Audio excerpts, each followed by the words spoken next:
So we had an unexpected interruption while I was filming the video. A phone call came through.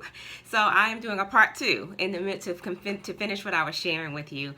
So part two of what I was sharing prior to the interruption in the video is that in order to make sure that I am not sort of channeling myself and all of my characters, I try to give my characters their own personalities. And so I actually conduct Myers-Briggs analysis on my characters. So if Serena is sort of an extrovert and she's, very analytical, I might make her ENTJ.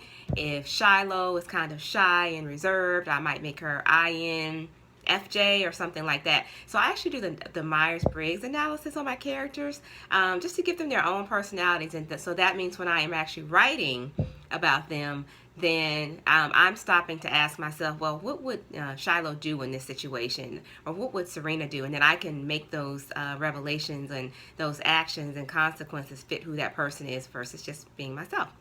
Another question that I often get is, how do I push through writer's block? So some people say writer's block is not real because if you're a professional writer, you write through it.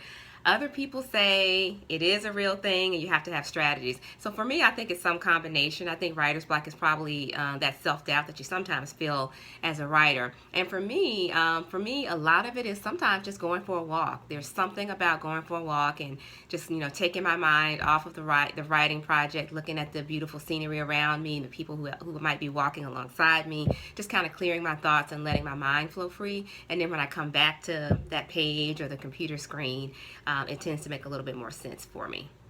Another question, let's see, where do I get my ideas?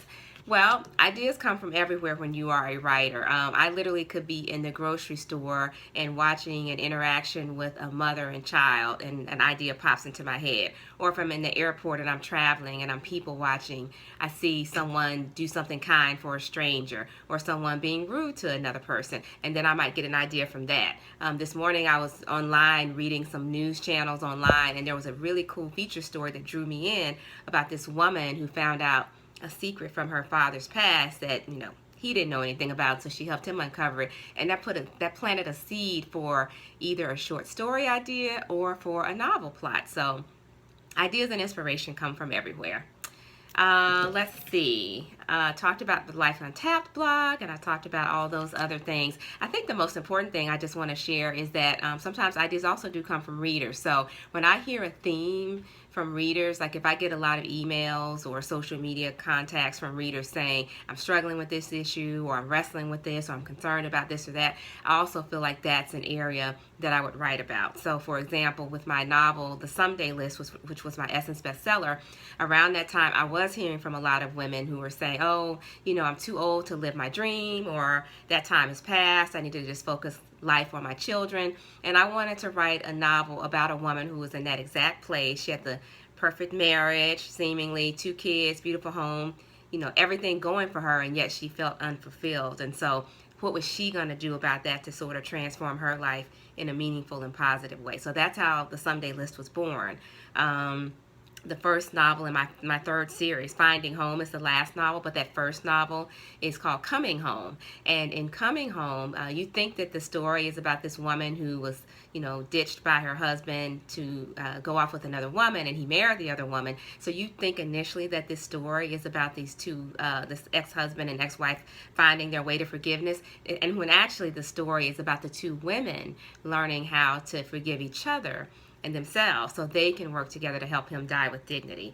So I do try to think about, a lot of women are struggling with forgiveness, and so that's what that book was about. And so I do try to find those themes that are both sort of, high level, maybe metaphorical things that women are dealing with, but also true to life issues.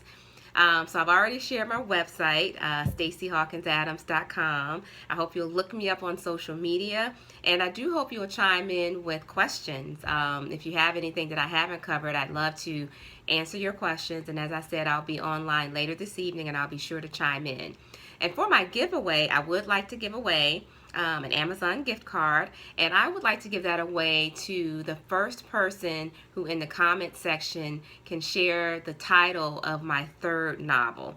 So So as I said, I've got a body of work, but my third novel, I love all my book babies, but that one's pretty close to my heart because it's a book that continues to resonate with readers all of these years later. So if you can be the first person to name that title, and in the comment section, I will reach out to you later and get that Amazon gift card to you. So thank you again for reading my work or for exploring my work, and thanks for supporting Black Christian Reads. Have a great day and enjoy the rest of our Reviewers Appreciation Day.